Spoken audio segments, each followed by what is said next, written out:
How to make the avoidant feel anxious about losing you. Let me start by telling you something important. You don't make someone fear losing you by chasing them, convincing them, or waiting for them to finally choose you. You make them fear losing you by choosing yourself and living like you mean it.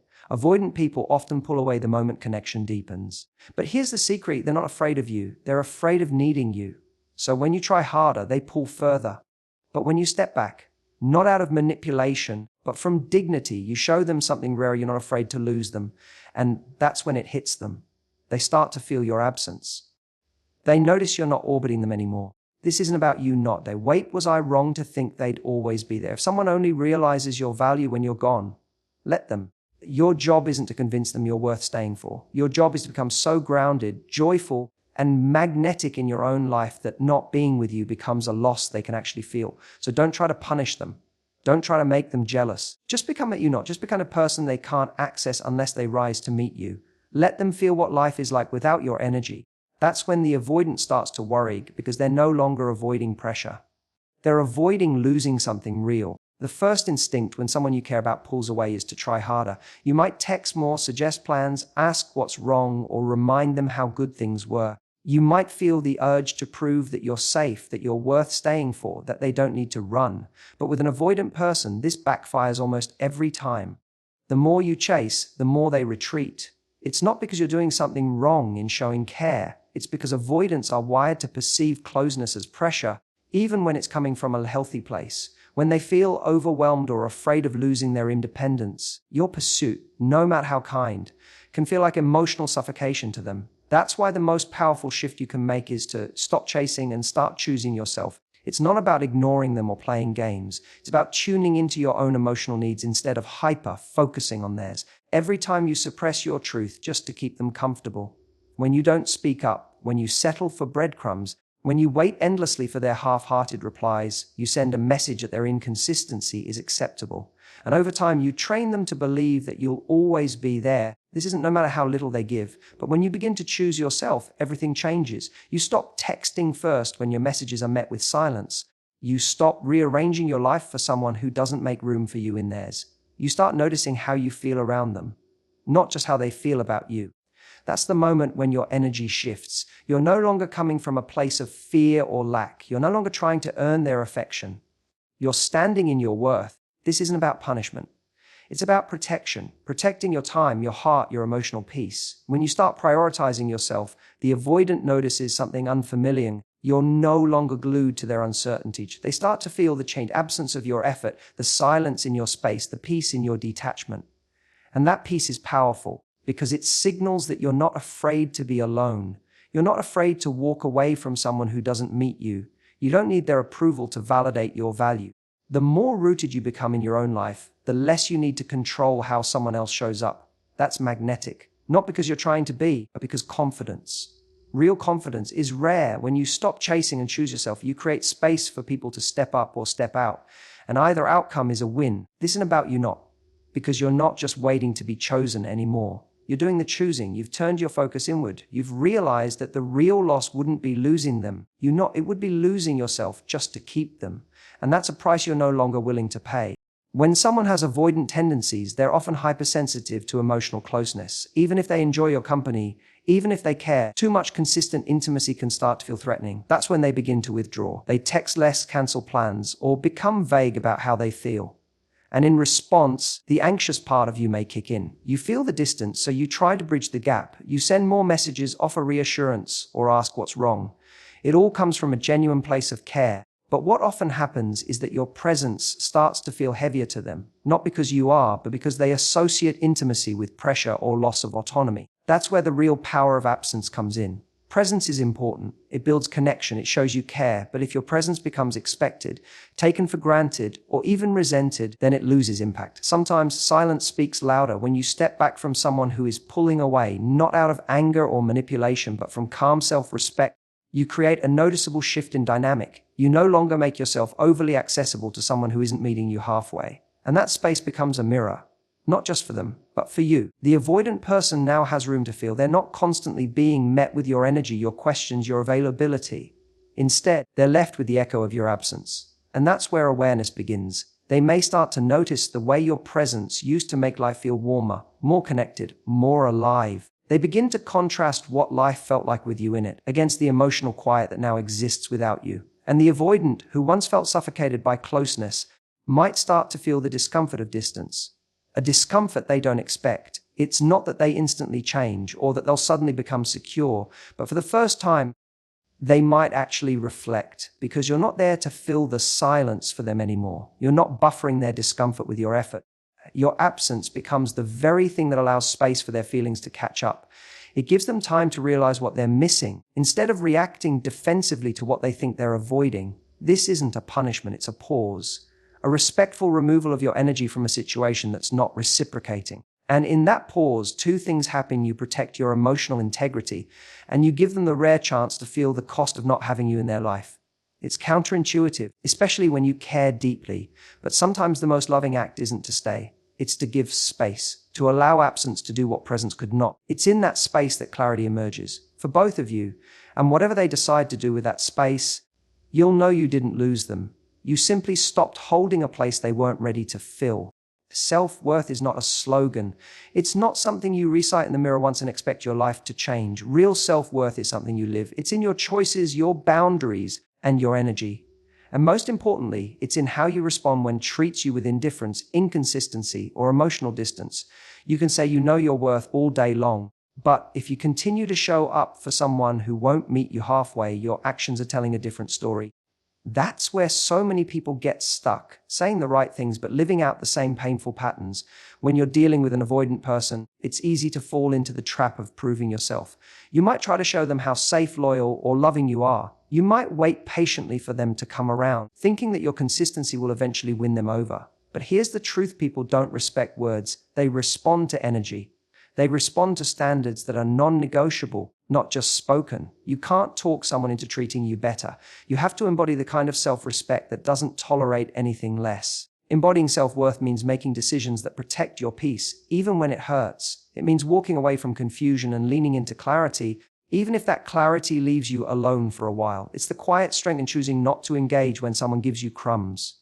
It's not begging for attention, not explaining your value, not staying emotionally available to someone who only shows up when it's convenient for them. Because when you truly know your worth, you stop asking others to see it. You simply live in a way that assumes they either will or they won't. And if they don't, you keep walking.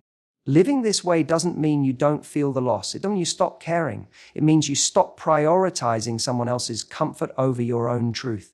This isn't about you not. When someone pulls away and you keep showing up hoping they'll finally notice you, you're teaching them that they can have your energy without effort. You're teaching them that you don't need much. But when you start embodying self-worth, you send a very different message. I care about you, but I care about me more. That's not arrogance, that's emotional maturity. This kind of energy shifts dynamics. When the avoidant person realizes that you're no longer emotionally waiting on them, that you've stepped into your own lane, focused on your own life, and withdrawn the emotional credit you kept giving them for free, they feel the difference. They may not say it out loud, but they feel the gap where your energy used to be. This isn't about you not. And if they're ever going to show up differently, it won't because you convinced them. It will because you stopped trying to. This isn't about because you stopped in them to see your worth, and instead started living like you already knew it. Your standards are not just boundaries. They are your quiet, unwavering voice that speaks louder than any argument or explanation ever could. You don't need to scream your worth or beg someone to see what you bring to the table. The way you carry yourself, the behavior you accept, and the behavior you walk away from all speak volumes. In fact, most of what people learn about how to treat you is not from what you say. It's from what you allow. When you're dealing with someone who is emotionally avoidant or inconsistent, it's tempting to adapt to their pace. You might shrink your needs to match their capacity, hoping they'll eventually come closer if you just give them time and space. You start rationalizing their absence or their mixed signals, convincing yourself that being patient is the loving thing to do. But when you stay silent about your needs and continue to show up without reciprocity, you send a very clear message. This is okay with me. And if it's not okay, then it's your standards, not your words, that need to reflect that. Letting your standards do the talking means knowing what you will and won't accept and backing that up with action. If someone disappears for days and then pops back in like nothing happened, and you engage as if everything is fine, you've just taught them that their behavior has no consequence. If someone gives you emotional crumbs and you stick around hoping for more, you're signaling that crumbs are enough to keep you. But when you start making different choices, when you stop replying immediately, when you don't prioritize people who don't prioritize you, when you say no to inconsistent energy, you shift the power dynamic without ever having to raise your voice. This isn't about being cold or punitive. It's about showing self-respect. And self-respect isn't loud, it's consistent. It's the strength to walk away calmly when someone shows you they can't show up. It's the courage to let go of potential and respond to reality. When you let your standards guide your decisions, you stop wasting energy trying to decode mixed signals. You stop bending over backwards to make a relationship work that only works on their terms. Instead, you create space for someone who's willing to meet you with clarity, consistency, and care. People will often test your boundaries, consciously or not. They want to know where the line is. But more importantly, they want to know if you're willing to enforce it. And if you don't, they assume they can keep pushing. That's why your actions matter more than your explanations. When you walk away from a dynamic that doesn't serve you, you send a powerful, wordless message. This is not where I thrive. That's when people start paying attention. That's when the avoidant feels the shift. Because you're no longer giving them access to you without effort. You're no longer explaining why you deserve better. You're simply not sticking around for less. When someone feels like they can have you at any time, in any way without effort, they stop valuing your presence. This is especially true when you're dealing with someone who has an avoidant attachment style. They often crave space and autonomy, but paradoxically, they're also drawn to people who offer warmth, consistency, and emotional depth. The challenge is that once they feel that emotional safety, they may start to take it for granted. That's why it's critical to understand this. Your availability should not be unlimited. Access to you should feel like a privilege, not a given. People are more likely to cherish what they feel they could lose. When someone believes they can come and go from your life without consequence, the urgency to show up fully just isn't there. You become background noise, always around, always giving, always emotionally open. But when you begin to hold your energy back, not out of spite, but from self-respect, you shift how others experience you. You're no longer emotionally on call for someone who's inconsistent or unavailable. You're no longer giving exclusive energy to someone treat you like an option. That's when your value starts to register. When they realize that access to you is not unconditional, they feel the loss of it. Not because you're playing games, but because you've raised the bar on what it takes to be close to you. And this isn't about withholding love or affection. It's about requiring reciprocity. It's about recognizing that your time, attention, and emotional availability are sacred resources, not freebies. Making access to you a privilege means being intentional about who gets your best energy. It means not over-explaining yourself to people who don't listen. It means not showing up for people who consistently fail to show up for you. It's saying, if you want to be close to me, show me through action, not just words or occasional effort. Because effort that's inconsistent isn't care, it's convenience. And you are not here to be convenient. You are here to be valued. This shift doesn't just change how others see you. It changes how you see yourself. You start living from a place of self-respect, where your emotional world isn't open to anyone who simply knocks. And as a result, your relationships become more balanced, more fulfilling, and more real. People who truly care will rise to meet your standards. People who are only around for easy access will quietly fall away. Either way, you win, because you're no longer bending yourself to be more available, more agreeable, or more patient just to keep someone interested. The avoidant may not feel urgency when you're always there waiting, but when you step into your power and stop giving away unlimited access, they notice. Suddenly, the emotional security they once took for granted becomes something they're afraid to lose. And not because you made them chase you, but because you made it clear being in your life is something to be earned, not assumed. If you're trying to make someone with an avoidant attachment style fear losing you, the answer isn't to push harder, chase faster, or over-explain your worth. It's to reclaim your energy. It's to stop pouring into someone who isn't pouring back, and to start living in a way that reflects how deeply you value yourself. You don't create anxiety in someone by being louder. You do it by becoming quieter in the right places, by being selective with your presence, by no longer giving access to the most valuable parts of you unless they're truly earned. And most of all, by becoming someone who is so full, so self-respecting, and so grounded in your own life that your absence feels like something missing. Let them feel it.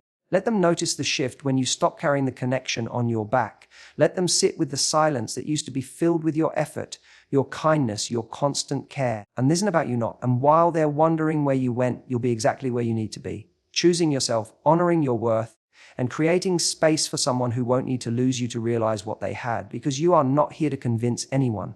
You're here to be seen, chosen, and cherished with clarity and intention.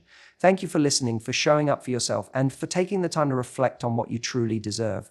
Remember, the right person won't need to be nudged, chased, or decoded. They'll just get it, and until they dog you, keep rising. Take care, stand tall, and never settle. Thank you, and goodbye for now.